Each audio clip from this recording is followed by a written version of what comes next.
What is the title of this talk? It is, what does it mean there is no I? What does that mean?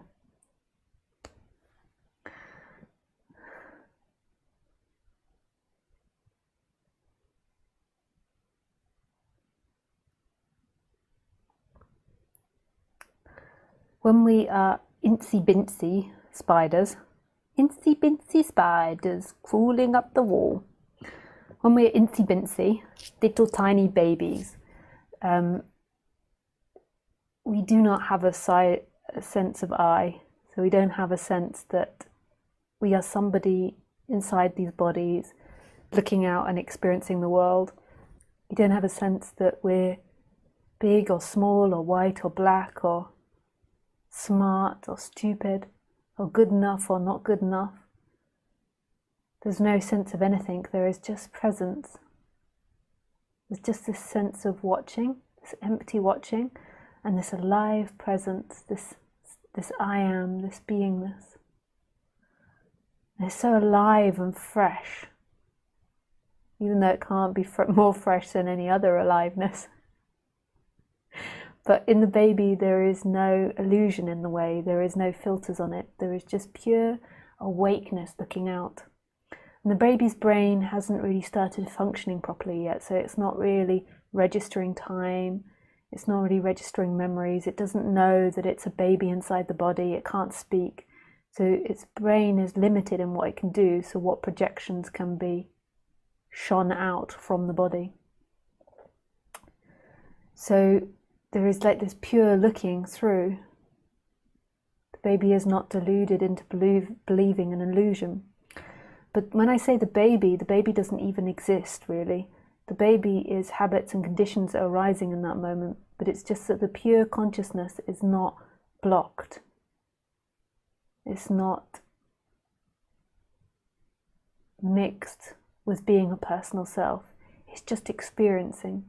And then at like 2 or 3 or 4 or 5, the baby starts to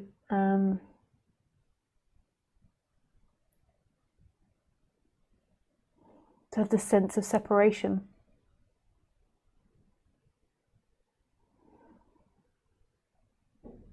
We don't know why it comes or how it comes. It's something to do with language, that's for sure, and intelligence. And what separation does is it sucks in your presence and your consciousness, so that sense of I am and that empty looking, and it makes it feel like that I am and that consciousness is looking at a separate world, rather than that consciousness and that sense of I am being part of the world and being in everything. It makes it feel like it belongs inside the body and it belongs to somebody that's moving through time. So it belongs to a timeline. And it's like an energetic contraction from being everything to being limited. And as soon as that happens, there is a sense of suffering in that child. There is a sense of being cut off from what you are, and there is a sense of being chased by darkness. That sounds so dramatic, but it has these polarities in it. It's not all the time, and it is all the time, but its strength and intensity increases and decreases. So the more happy the child is, the more at one it feels with life, and the more it suffers, the more separate it feels from life.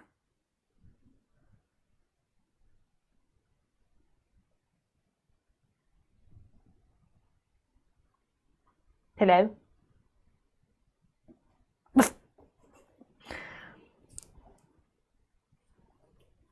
Just talking to a ghost off there in the corner.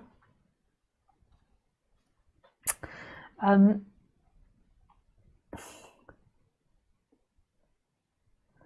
it has these two opposites, so it feels like it's lost love. It's lost who it truly is, because who it truly is love. And that it's a sense that something dark is chasing it. I don't know if you remember that as a child, when you begin to, be scared of the night, or you're scared of the bad man. I remember I started going to school really early, like at 3 years old. In other countries you don't start so young, but went to play school, and then after play school, so it wasn't really exactly school, it was preschool, but I started going to preschool at like 3 years old. And for some reason, they decided that it was appropriate to teach us about stranger danger. I remember this was terrifying. They showed us videos of this man that was all shady and dark, coming and taking you away from your family and taking you into a car and then doing bad things to you in the car. And that was so terrifying to me. I remember just being like, oh, stranger danger. And they had like a whole video from the police that they showed you about stranger danger and how you shouldn't go off with a stranger danger. Stranger danger, stranger danger. Who was a man and looked shady. That's what it was in the 80s.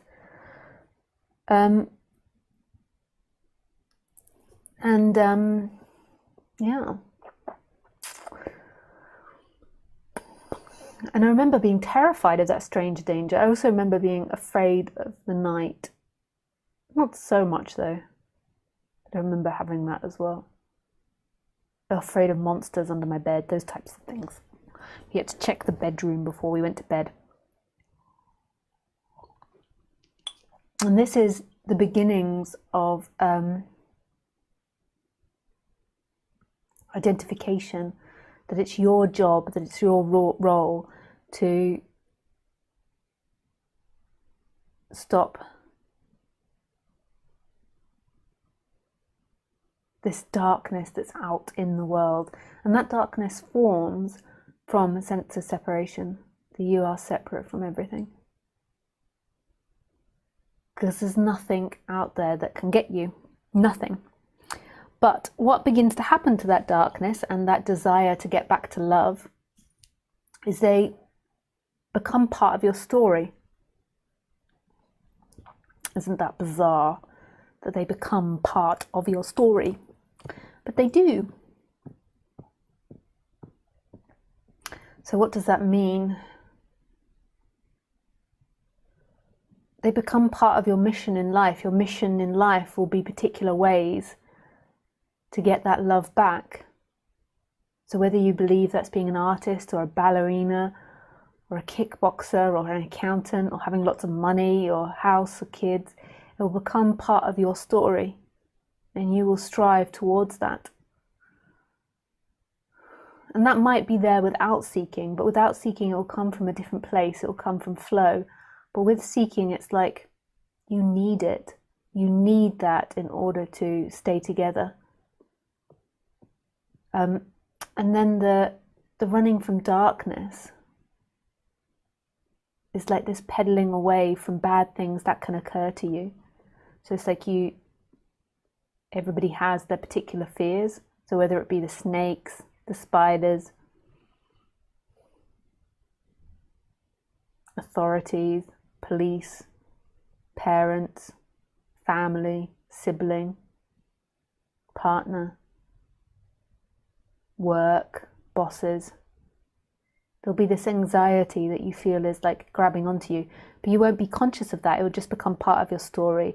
So you'll come back from work moaning about your boss and how your boss did this to you and did that to you, and it's all bullshit. Really, what happens is the boss evokes in you that primal fear of being alive, that you're separate and this world can devour you. It doesn't mean that our bodies don't have this natural instinct to move towards pleasure and move away from pain. It does. But it's different when you feel separate from life. It's intensified.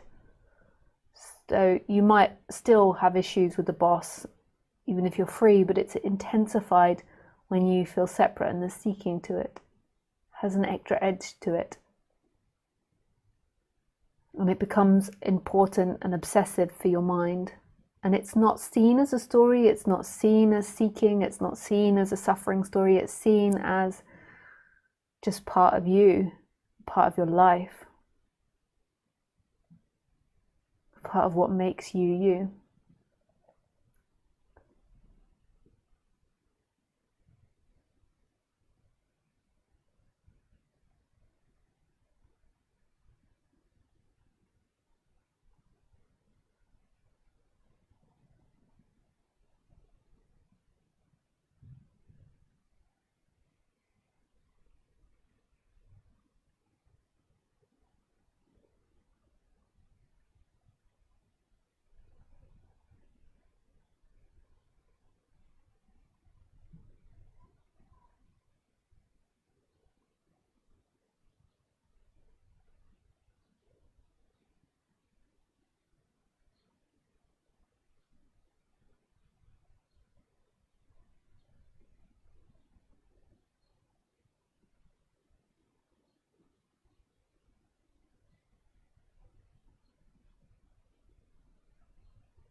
And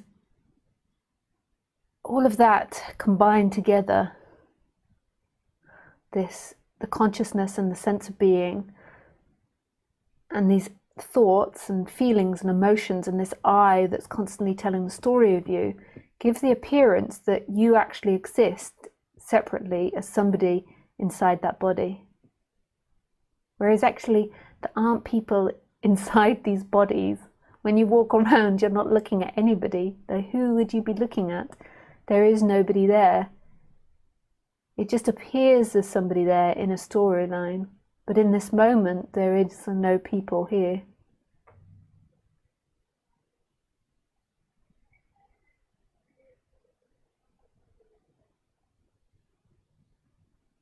Which is really profound.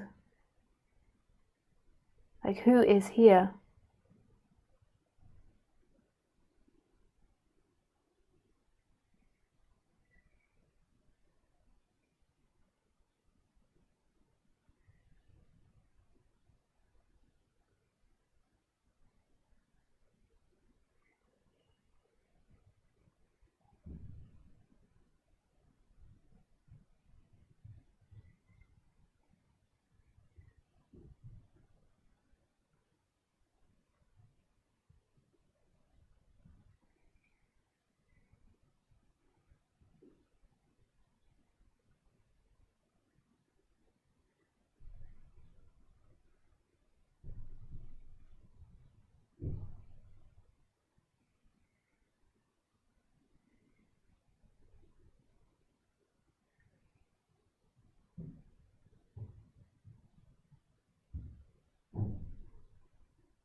Who is here now?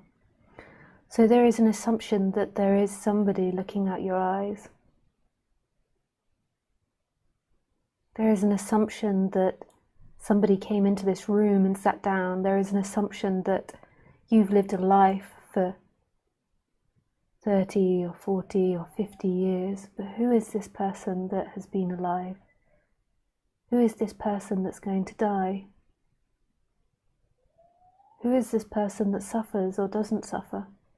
And when it's really seen, you'll see that everything that was sewn together making you didn't actually exist. It was never there. It was never in relationship with life. It was life itself. It was an appearance happening, but that person wasn't experiencing life. That person was an experience that's appearing and disappearing.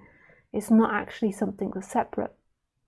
When it is separate, it gives this dissatisfaction which impels the story of you to go forward and find a solution for all its problems.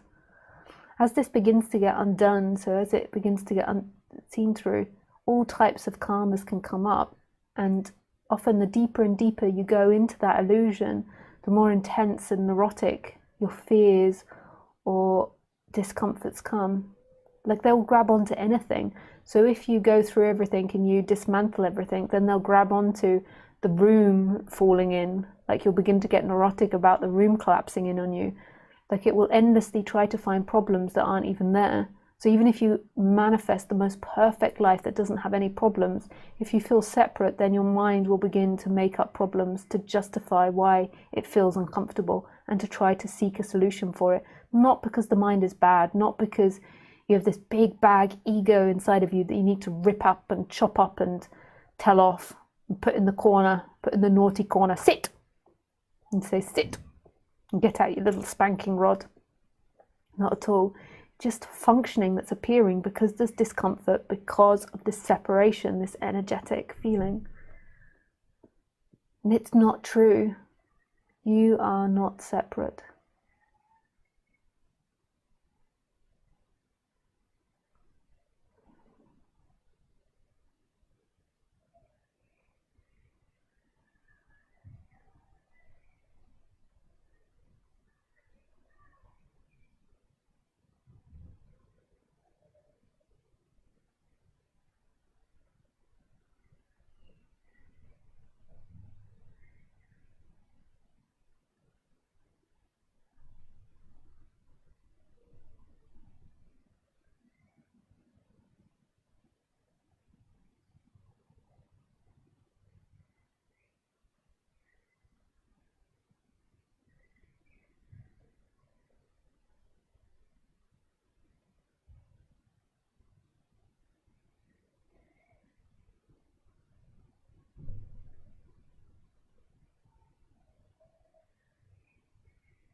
Oh, humanity's problem is separation. That's what people suffer for. It's not the problems. It just appears like it's the problems that the mind says it is. It's not. It's separation. It is the end of suffering. It really is.